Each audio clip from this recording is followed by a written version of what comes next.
nome do Pai, e do Filho, e do Espírito Santo. Amém. Inspirai, ó Senhor, as nossas ações e ajudai-nos a realizá-las, para que em vós comece e para vós termine tudo aquilo que fizermos, por Cristo, Senhor nosso. Amém. Santa Maria, Mãe de Deus, rogai por nós. Em nome do Pai, e do Filho, e do Espírito Santo. Amém. O tema da aula de hoje, queremos falar hoje sobre protestantismo e a visita do Papa Bento XVI à Alemanha. O Papa Bento XVI, ele vai visitar o seu país natal pela terceira vez entre os dias 22 e 25 de setembro próximo. Então nós estamos aí faltando 9 dias para uma visita do Papa à Alemanha. As recentes visitas do Papa, tanto a visita a Madrid, né, e outras visitas, são sempre visitas que causam uma certa polêmica mundial. Então nós já vamos nos antecipar à realidade e já gostaria de partilhar com vocês, né, qual é o clima que se espera dessa visita. Existem duas coisas com relação a essa visita do Papa à Alemanha. Em primeiro lugar, existe aquilo que a mídia, de uma forma geral, está tentando fazer já na Alemanha e que certamente, eu não tenho bola de cristal, mas se a gente aprendeu alguma coisa com as últimas visitas do Papa, a gente já pode dizer isso, que certamente a mídia mundial vai tentar denegrir e apresentar pejorativamente a visita do Papa ao seu país natal. Certamente eles vão arranjar algum protesto, alguma coisa, etc., para tentar colocar a visita do Papa abaixo. Pois bem, isso é um lado.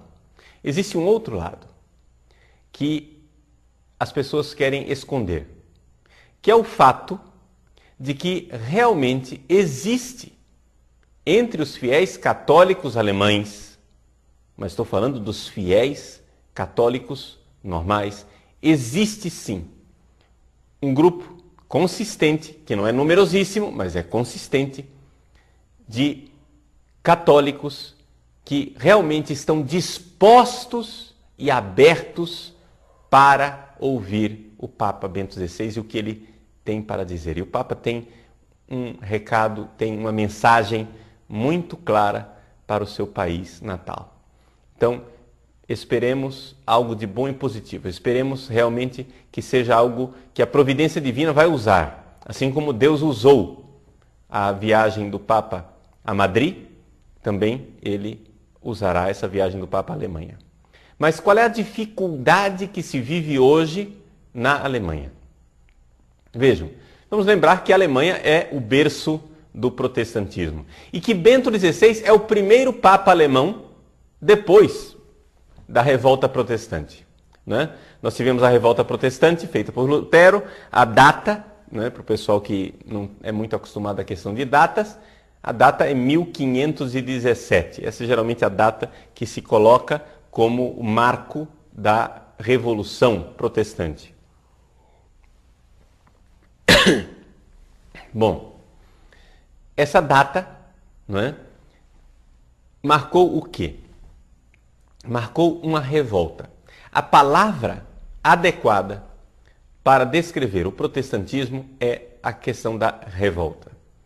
E é uma revolta marcada pelo orgulho. Isso é muito importante. Vejam só, eu já falei isso em alguns lugares, mas é importante colocar aqui outra vez para clareza. Existem católicos orgulhosos. Não é? Certamente Padre Paulo Ricardo é um deles.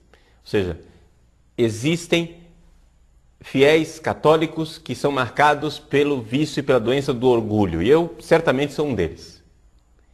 Só que o catolicismo, ou seja, a religião cristã, como Jesus a deixou nesse mundo, o catolicismo é humilde. A Igreja Católica é humilde.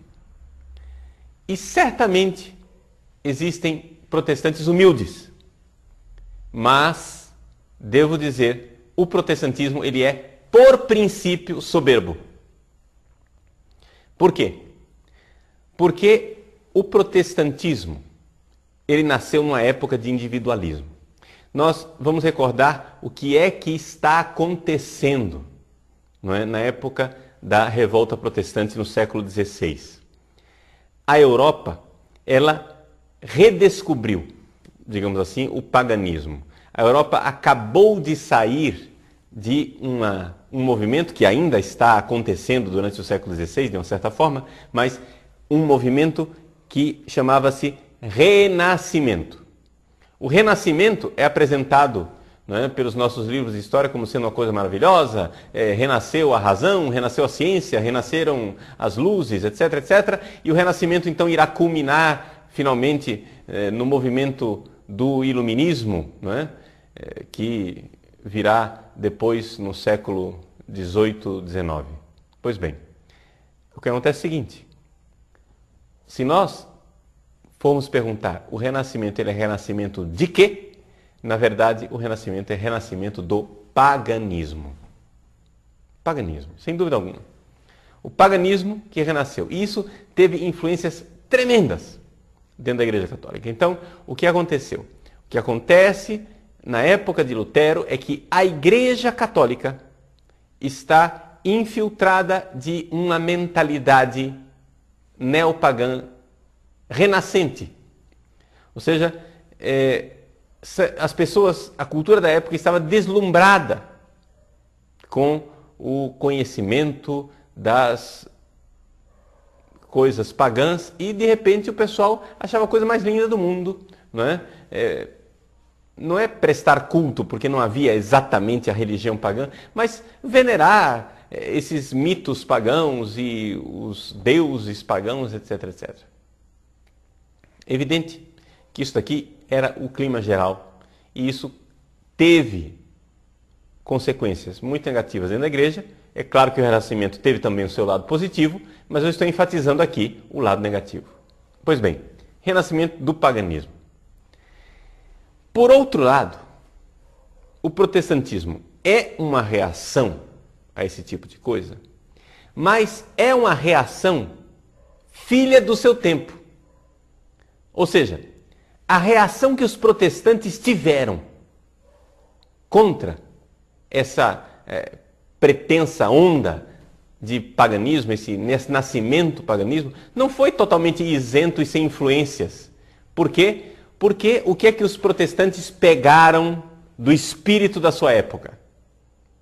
Pegaram, número um individualismo. Pegaram, número 2, uma certa revolta contra qualquer autoridade, né? E um ceticismo com relação a qualquer princípio de autoridade. Pegaram esse individualismo e essa revolta contra a autoridade, né? Pegaram também uma espécie de mentalidade jurídica em que as coisas precisavam ter fundamentos científicos inquebrantáveis. Então, o que acontece? Assim como a ciência, que estava começando, engatinhando, não é? Se desenvolvendo na época, ela pretendia colocar através de certos princípios as suas bases científicas sólidas. O protestantismo, ele entrou com a doutrina de que ele precisava ter algo de sólido, algo de muito concreto e de inquestionável, e esse muito concreto e inquestionável é um códice, um livro, chama-se a Bíblia. Pronto. Então, o que está na Bíblia é a revelação, e o que não está na Bíblia não é revelação e acabou. Então, o que é que o protestantismo fez? O protestantismo transformou o cristianismo na religião do livro. Ou seja, a religião de um livro. Enquanto o cristianismo não é a religião de um livro. O cristianismo é uma pessoa, é Jesus Cristo. E essa pessoa está viva na história em um corpo vivo chamado igreja. Então, veja, isto é o cristianismo desde o início. Quando Paulo cai no caminho de Damasco, não é? São Paulo, que é um herói para nós católicos e é também admirado e é um herói para os protestantes. Quando Paulo cai no caminho de Damasco, a experiência básica de Paulo é que ele estava perseguindo cristãos, pecadores, homens e mulheres normais como eu e você, colocando na prisão, e Jesus aparece no céu e diz, na sua luz ilumina Paulo, e diz: por que me persegues? Ou seja, essa realidade de que Jesus está vivo num corpo vivo que é a igreja. Jesus não disse para Paulo: Paulo, por que não veneras a minha Sagrada Escritura? Porque Paulo fazia isso. Venerava, não tem dúvida nenhuma. Agora, é evidente, o Novo Testamento não existia ainda. O primeiro escrito do Novo Testamento mais antigo, a primeira carta de São Paulo aos Tessalonicenses. O próprio Paulo iria compilar, não é? Iria começar a escrever. Mas já havia igreja antes de haver o Novo Testamento. Não é? O Novo Testamento, ele é palavra de Deus, é uma expressão da palavra de Deus, sem dúvida nenhuma. Mas por quê? Por que Deus é o autor do Novo Testamento? Porque ele é o autor da igreja. Porque existe uma igreja, e esta igreja gerou o Novo Testamento, inspirada por Deus. O que acontece? O princípio protestante é um princípio onde o orgulho diz: não, eu não quero depender de nenhum pastor, não quero depender de nenhuma autoridade humana, eu quero ligação direta com Deus. Então, Calvino, Lutero inauguram uma forma de enxergar o cristianismo totalmente fora da tradição que já tinha 1500 anos, então, na época deles. Ou seja, eles querem agora se pendurar num livro, na Bíblia. Veja, eu não estou sendo contra a Bíblia. É evidente, a Bíblia, nós estamos no mês de setembro. Aqui no Brasil, nós celebramos o mês da Bíblia. Nós temos uma veneração imensa pela palavra de Deus transmitida por escrito. Mas a Bíblia é a palavra de Deus transmitida por escrito, só que a palavra de Deus é uma pessoa, Jesus Cristo. A Bíblia é só uma forma de transmitir e de fazer com que a gente entre em contato com essa pessoa. É uma das formas. Agora, a pessoa de Jesus Cristo, o Christus totus, o Cristo total, é a sua igreja. Então vejam como é o princípio protestante. O princípio protestante é: não, eu não quero saber de ter sacerdotes que me representem diante de Deus. Eu quero falar direto com Deus. Acabou. Não me rebaixo a receber a absolvição de um ser humano. Não me rebaixo a receber a intercessão de Maria, dos santos. Os protestantes aceitam o ministério dos anjos, mas com um certo freio, porque se eles pudessem também varrer os anjos para debaixo do tapete, eles varreriam, para não ter intermediários. Mas vejam, esse frenesi que eles têm, essa coisa de que eles repetem, não, mas o único mediador entre Deus e os homens é Jesus Cristo, o único mediador. Mas gente, ninguém duvida disso. Ninguém duvida que o único mediador entre Deus e os homens é Jesus Cristo. Mas acontece que Jesus Cristo está vivo na sua igreja, sim ou não? Ele disse: estarei convosco todos os dias até o fim dos tempos. Jesus não disse assim: olha, eu vou estar com vocês, tá? A partir de 1517. Eu vou subir aos céus e vou deixar a igreja durante 1500 anos, ao Deus dará. A igreja que se lasque, que se vire, né? Ela vai por água abaixo. Então a igreja vai ser infiltrada de paganismo, vai ser uma loucura, uma maluquice católica, e de repente, 16 séculos depois, eu vou me lembrar da promessa que eu fiz. Eu disse: eu estarei convosco todos os dias. Pois é, mas eu esqueci durante 1500 anos. Como é possível isso, gente? Como é possível Jesus esquecer da sua promessa durante 1500 anos? Eu estarei convosco todos os dias, até a consumação dos tempos. A igreja crê nisso, a igreja católica crê nisso. E crê, nós somos humildes, A religião católica, ela é humilde. Pode ser que eu, católico, eu, Padre Paulo, seja soberbo. Mas a religião católica me ensina a humildade de saber que Deus me dá as coisas. É Deus quem me salva. Mas Ele me salva e usa instrumentos humanos, sim. Sim. Usou Paulo para escrever as cartas. Usou Mateus, Marcos, Lucas, João para escrever os evangelhos. Usou pessoas e continua usando. Não é que Jesus disse assim, ó, eu vou usar só no primeiro século, depois não vale mais. Depois não uso mais ninguém. Né? Eu uso nos primeiros séculos, depois eu só vou começar a usar depois o Lutero e o Calvino e depois os outros pastores que são ungidos. Não, gente. Isso não tem o mínimo cabimento. Então, esse fenômeno de soberba, ele também está associado a um outro fenômeno, que é a questão do prazer, não é? A questão da dissolução, digamos assim, dos princípios de, digamos assim, de ascese cristã. Então, veja, por exemplo, que enquanto se nega o Papa, os bispos, os padres, ao mesmo tempo os protestantes negam o celibato, a possibilidade de uma verdadeira santidade. Ou seja, as pessoas não vão ser verdadeiramente santas, elas vão ser sempre profundamente pecadoras e isso vão ter só a fé. Como diz Lutero, né? Pecca fortiter, sed crede fortius, né? Peca fortemente, mas crê com mais força ainda. Porque no fundo o homem vai ser sempre pecador, vai ser sempre miserável, vai ser sempre desgraçado.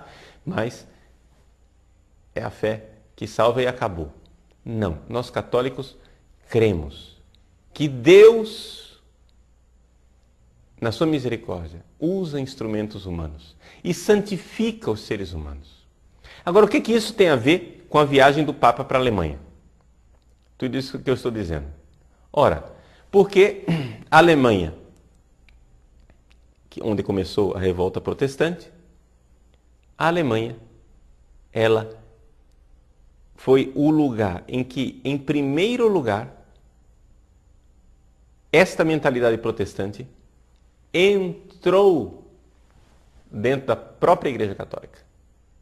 Ou seja, hoje o que nós vemos na Alemanha é a seguinte tragédia.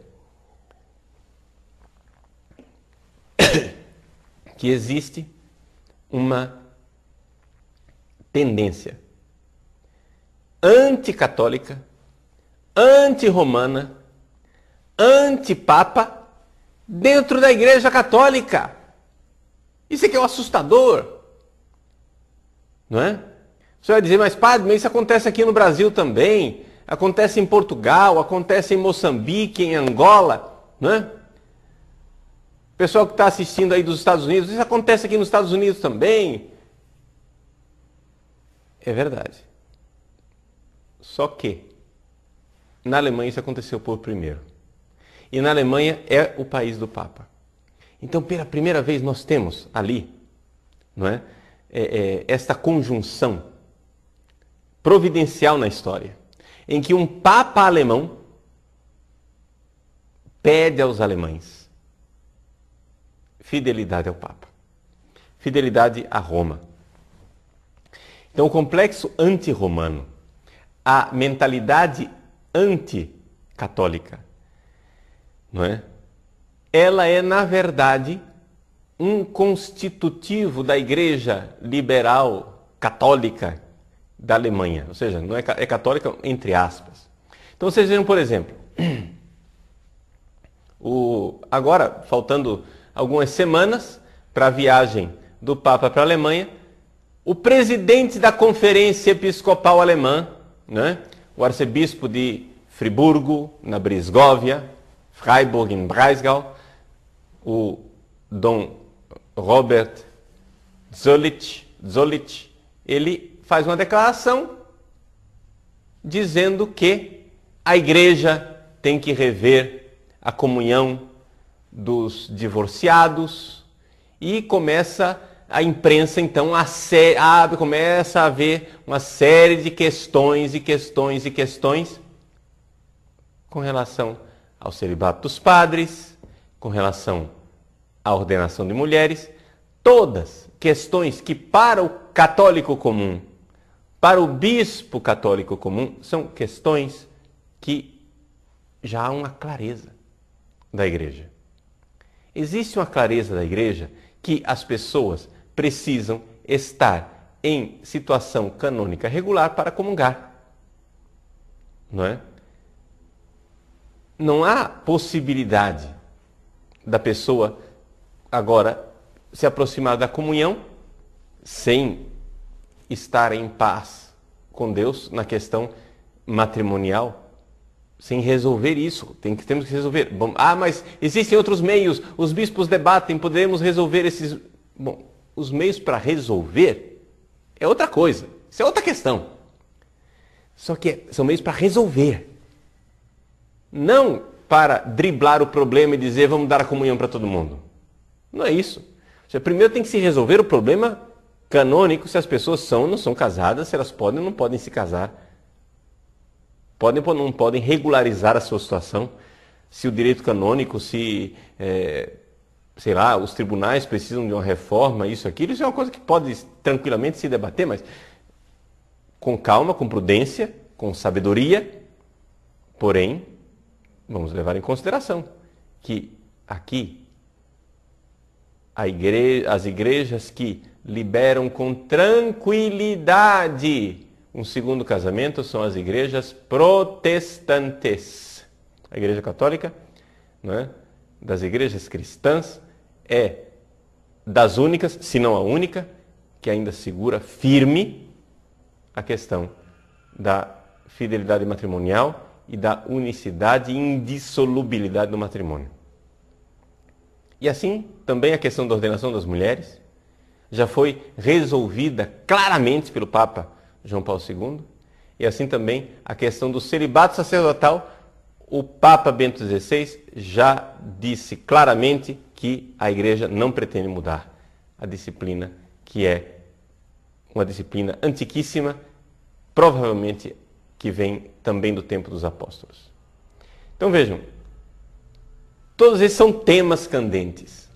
Mas esses temas candentes, eles são usados como navio quebra-gelo para um problema sério, que é quebrar a autoridade do Papa, fazer com que o católico normal se afaste do sucessor de Pedro e assim fique mais próximo do protestante, não é? Por que é que o movimento ecumênico tem tido tanto sucesso na Alemanha? O movimento ecumênico na Alemanha, o sucesso, o segredo do movimento ecumênico na Alemanha é simplesmente o complexo anti-romano, antipapal e anticatólico que entrou dentro da Igreja Católica. Então os católicos ficaram mais protestantes. Então é claro que tem paz com os protestantes, né? Os católicos estão ficando com mentalidade protestante. Então, de tal forma que a grande oposição que o Papa enfrenta é uma oposição de católicos liberais. Agora, na Alemanha, no país do Papa, existe um número enorme de leigos que fizeram teologia nessas faculdades de teologia liberal e que têm diploma de teologia e se acham, não é, doutores, não é, que vão ensinar acima da cátedra de Pedro. O Papa Bento XVI prepara essa viagem. Rezemos desde já por essa viagem do Papa, porque acho que é uma viagem histórica, importantíssima, que acho dará um passo importante na história da Igreja recente. Isso aqui então é para iniciarmos o tema da nossa aula de hoje, que é protestantismo e a viagem do Papa Bento XVI à Alemanha. Nós vamos fazer um pequeno intervalo de 3 minutos e aí nesse intervalo agora nós vamos liberar o chat. Você pode então já começar, não é, a fazer as suas perguntas no chat e assim, quando nós retornarmos, estaremos prontos para responder as suas perguntas. Uns 3 minutinhos e a gente volta já já, se Deus quiser. Até mais. Retornamos então à nossa segunda parte. Vamos responder algumas perguntas de vocês, né? E vamos então colocar aqui as perguntas. A primeira pergunta veio sem nome, mas eu vou fazer mesmo assim. Com o renascimento do século XVI, o iluminismo no século XIX e o neoteísmo relativista do século XXI, por que Deus permite que a humanidade dê esses passos para trás na sua caminhada? Bom, veja só, aqui a questão é a seguinte: nós precisamos entender que existe um conflito, não é? Existe uma luta na história do cristianismo. Quando Jesus veio ao mundo, não é? Houve uma explosão de manifestações de Satanás e do demônio na história. Veja, a Bíblia, você pega o Antigo Testamento, quase não fala de demônio.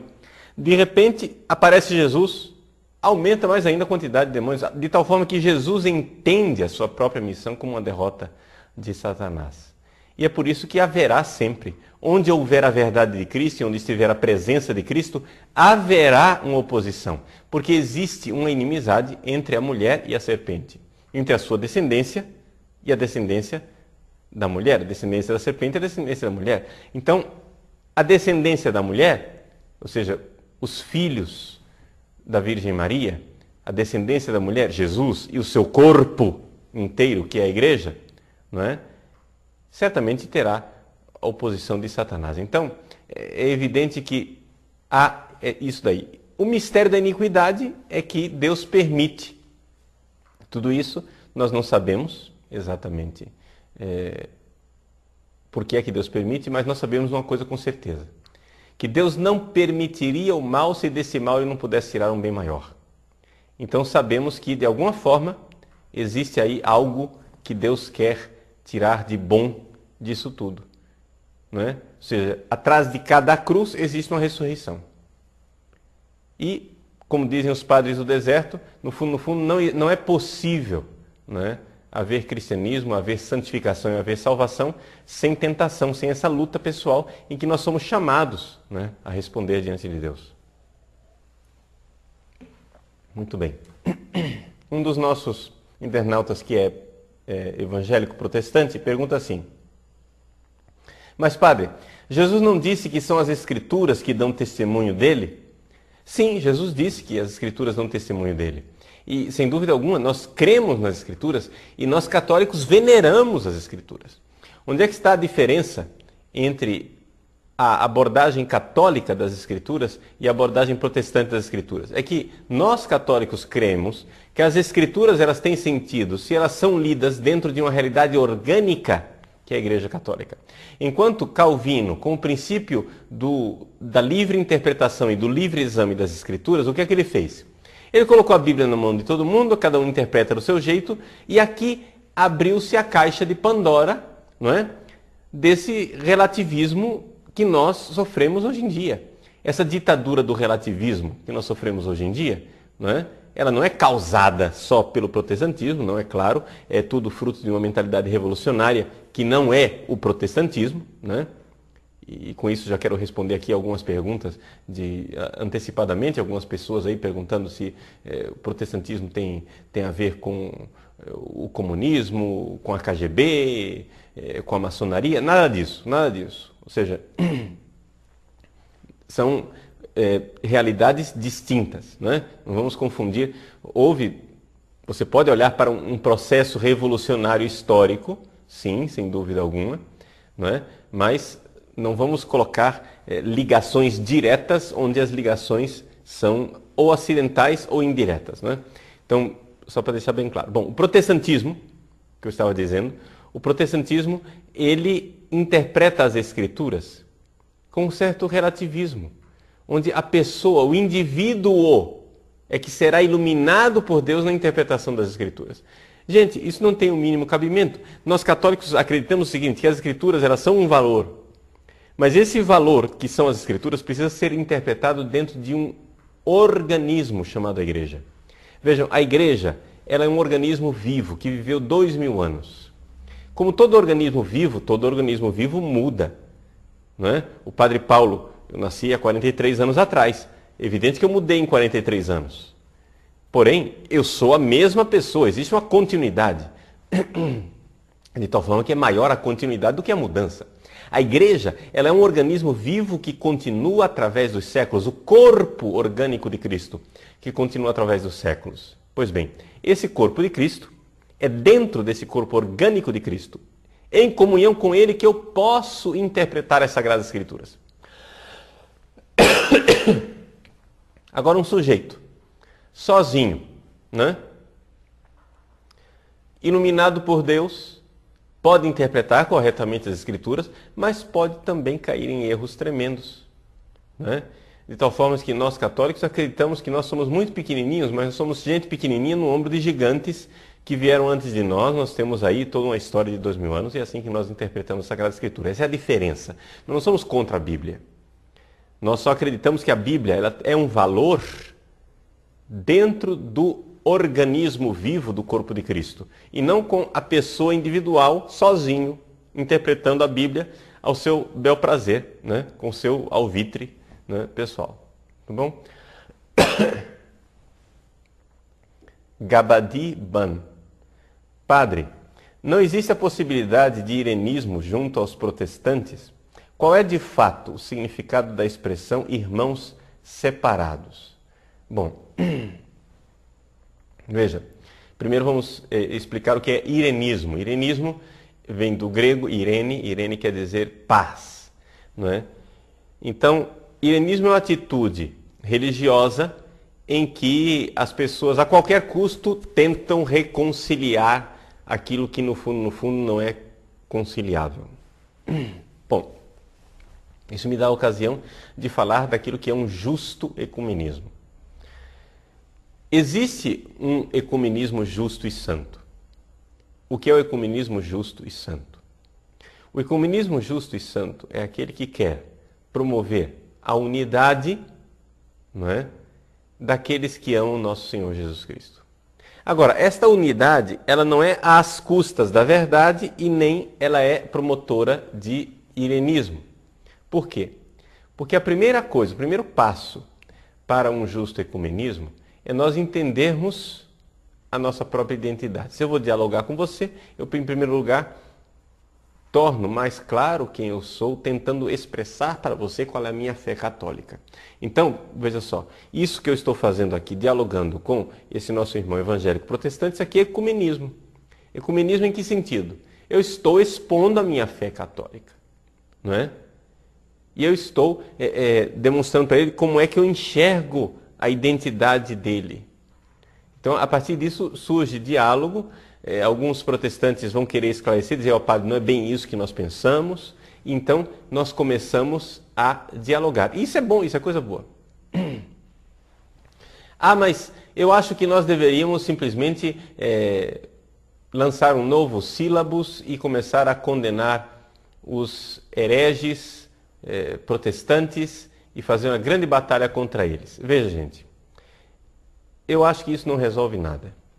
Não resolve nada nós agora nos colocarmos a batalhar contra os protestantes. A nossa batalha não é contra os protestantes que estão lá fora da igreja. A nossa batalha tem que ser com os protestantes que estão dentro da igreja católica. Essa é a dificuldade. Não sei se vocês entendem o problema. Não é?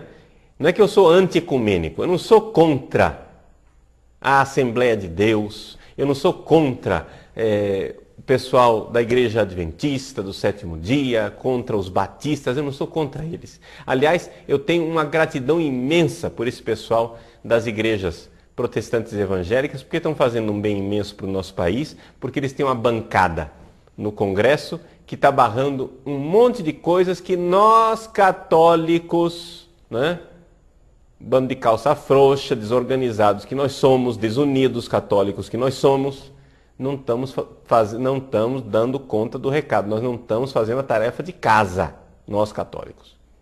Então agradeço, eu louvo a Deus do céu, né, porque os protestantes estão se reunindo e protestando sim. Aí sim, olha aí, ó, que beleza.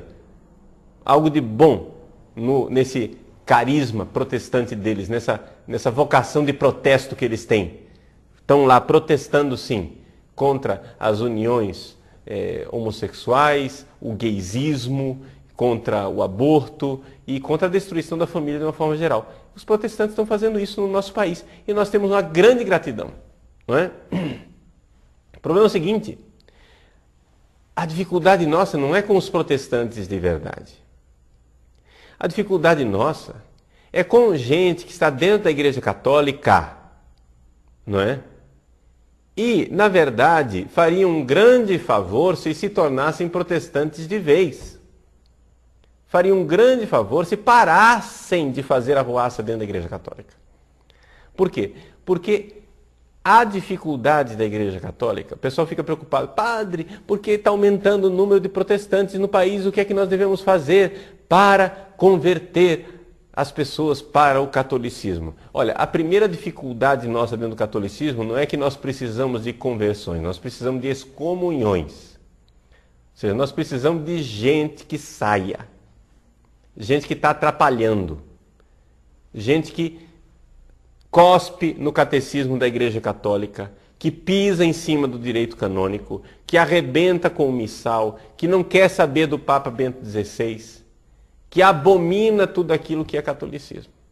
E está dentro da Igreja Católica. Mas, meu irmão, se você quer ser protestante, mas que o seja fora da igreja, essa é a grande dificuldade que o Papa Bento XVI terá que enfrentar na Alemanha. A grande dificuldade de Bento XVI não são os luteranos da Alemanha. A grande dificuldade de Bento XVI são os pseudo-católicos. Esse é o problema. Então, ecumenismo com os protestantes nós devemos ter. Por quê? Porque se um dia nós quisermos, não é, que os protestantes reencontrem a unidade neste organismo vivo da Igreja de Cristo, que de alguma forma eles já pertencem, atenção, os protestantes já pertencem ao organismo vivo do corpo de Cristo, embora não estejam em comunhão plena com este organismo vivo. Falta alguma coisa para a comunhão plena. Por que isso? Atenção, senhores tradicionalistas exasperados, né? Os tradicionalistas do patrulhamento aí. Qual é o credo que os senhores repetem? O niceno-constantinopolitano diz assim: confiteor unum baptisma. Confessa um só batismo. Quando um protestante se batiza na igreja protestante, nós cremos que ele foi batizado validamente. E se nós cremos que ele foi batizado validamente, quando ele se converte para o catolicismo, ele não repete o batismo dele, não. Confessamos um só batismo. Nós não somos anabatistas, que repete o batismo. Não. Confessamos um só batismo. Por quê? Porque ele começou a fazer parte do corpo de Cristo. Então, ele, sem saber, todo evangélico, sem saber, faz parte da Igreja Católica. Pode se revoltar contra a Igreja Católica, pode cuspir contra a Igreja Católica. Neste gesto, neste ato, nós não estamos aprovando o que ele faz. Mas ele já faz parte. Está revoltado contra o seu próprio corpo. Não é? Por isso é que nós não concordamos com a atitude deles. Mas ele já faz parte da única Igreja de Cristo. Confessa um só batismo. Agora, o problema do protestante, como é que nós vamos ter um diálogo com eles para que ele, que já faz parte do corpo de Cristo, volte à plena comunhão? Como é que nós vamos fazer isso, gente? Com anátemas e excomunhões? Não, os anátemas e excomunhões, gente, são instrumentos que a igreja, que os concílios e que os papas usaram contra os católicos, para deixar bem claro quem é que pensava que estava dentro da Igreja Católica e na verdade já estava fora. Está entendendo? Então, é uma caridade da igreja de dizer: meu irmãozinho, você saiu. Você acha que é católico, mas na verdade você já está fora. Na verdade você não pertence a essa comunhão. Você, de alguma forma, está desintegrando o corpo de Cristo. Né? Você faz parte ainda, porque é batizado, mas está cada vez mais afastado, se desintegrando. Então é a caridade da igreja que diz, olha, cuidado, você caiu na heresia. A igreja faz isso para com os seus filhos. Agora, contra aquelas pessoas que já nasceram na igreja protestante, que são de berço evangélico protestante, que receberam essa fé dos seus pais, do pai, da mãe, e que não conheceram outra coisa, só sabem isso. Estas pessoas, eu não tenho por que chegar e me relacionar com elas, não é? Com a metralhadora na mão. Porque senão não vai acontecer, entende? Não é assim. Vamos entender uma coisa aqui. Quando um protestante quer mudar e converter um católico, como é que ele age? Como é que ele age? Ele já chega dizendo, olha aqui, você é um filho da mãe, desgraçado, você não presta. É isso? Não. Ele se aproxima com toda a doçura, com toda a cortesia, entra na casa da pessoa, delicadamente e tal, depois, claro, vai condenar aquilo que ele acha que são os erros da Igreja Católica. Mas não vai se opor à pessoa, porque não vai funcionar. Se ele for com as 4 patas em cima da pessoa, a pessoa não vai se converter, é evidente. Um pouquinho de pedagogia, todo mundo é capaz de enxergar isso. Não é? Então, se é assim para a conversão, agora imaginemos, não é, para aquela conversão coletiva chamada ecumenismo, em que nós, não é, queremos que esses grupos de batizados, que são membros do corpo de Cristo, mas que não estão em plena comunhão com a Igreja Católica, sejam reintegrados nesta comunhão. Como é que é possível isso? Com bazuca, com metralhadora, né? Mandando-os todos para o inferno imediatamente? Acho que não é um método muito sábio. Mas isso é irenismo, Padre Paulo. Isso não é uma questão de irenismo. Seria questão de irenismo se nós disséssemos, não, nós estamos de acordo, que beleza, tudo igual, é tudo beleza. Não. É questão de respeitar a pessoa e sentar com seriedade num diálogo, né? Para nós vermos, nos entendermos melhor. Primeiro começa por aí. E a partir daí a gente pode, então, buscando a verdade honestamente, né, ver em que pontos a revolta protestante tinha razões. Os protestantes não tinham razão, mas eles tinham razões. Porque, de fato, havia, sim, uma necessidade de reforma na igreja. De quê? Claro, a reforma que o Concílio de Trento fez. Não é? Se não houvesse necessidade de reforma, para que fizemos o concílio? O concílio fez para ajudar as coisas, mas fez sem revolta. Então, os protestantes tinham razões, mas não tinham razão. Né? Daniel Volpato. Como explicar esta frase do cardeal Ratzinger? A Igreja Católica é a mãe de todas as igrejas cristãs. Por isso, outras igrejas não devem ser consideradas irmãs da Igreja Católica. Tá, veja só, isso aqui não sei se a frase está citada assim ao pé da letra, como deveria ser. Em todos os casos, o cardeal Ratzinger já se manifestou na época que ele era prefeito da Congregação para a Doutrina da Fé, dizendo a respeito deste termo, dessa expressão igrejas irmãs, não é? Pode-se usar esse termo igrejas irmãs? Sim, pode-se usar o termo igrejas irmãs. Mas esse termo igrejas irmãs se refere a dioceses. Ou seja, Cuiabá, a Arquidiocese de Cuiabá, é igreja irmã da Arquidiocese de São Sebastião do Rio de Janeiro. É igreja irmã do Patriarcado de Lisboa, da Diocese de Coimbra, não é? E assim por diante. A Arquidiocese de Cuiabá, ela é a igreja irmã dessas igrejas. Mas aqui a palavra igreja tem um outro significado do que a única igreja de Cristo. Não é verdade? Então só existe uma igreja. A gente, quando professa a nossa fé, diz: creio na igreja, credo ecclesiam, unam sanctam catholicam et apostolicam. Unam, a igreja é uma só. Não existe plural na igreja. Quando a gente usa plural e fala de igrejas, nós estamos nos referindo a dioceses, igrejas locais. Porque a igreja de Cristo ela é uma só. Agora, o que acontece é que, e esclareceu o documento da doutrina da fé, que existem dioceses inteiras que deixaram de ter comunhão com o Papa. É o caso das dioceses chamadas ortodoxas, do Oriente. Não é? Então são chamadas igrejas, plural, ortodoxas.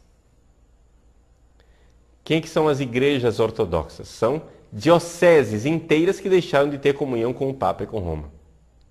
Mas eles não são a Igreja de Cristo, no singular, que é a Igreja Católica. Mas são dioceses. Além disso, um outro significado, não é, de igreja, da palavra igreja, é usado para, digamos assim, nome de fantasia, se quisermos colocar, né? A Igreja Assembleia de Deus, a Igreja Luterana, a Igreja... Mas o Concílio Vaticano II já colocou nos seus documentos a linguagem oficial. Nós não os chamamos de igrejas, nós chamamos de comunidades eclesiais, ou seja, são comunidades de cristãos batizados que possuem elementos eclesiais, né? São comunidades incompletas porque não tem bispo e não tem Eucaristia. Então, se não há bispo e não há Eucaristia, não há diocese. Se não há diocese, eu não posso chamá-las de igrejas irmãs. Não é? Então, não há igrejas irmãs nesse sentido. Ou seja, a igreja luterana não é uma igreja irmã. Nesse sentido, não. A igreja luterana é uma comunidade eclesial com a qual nós temos diálogo ecumênico. Não é? Então, só para esclarecer a linguagem.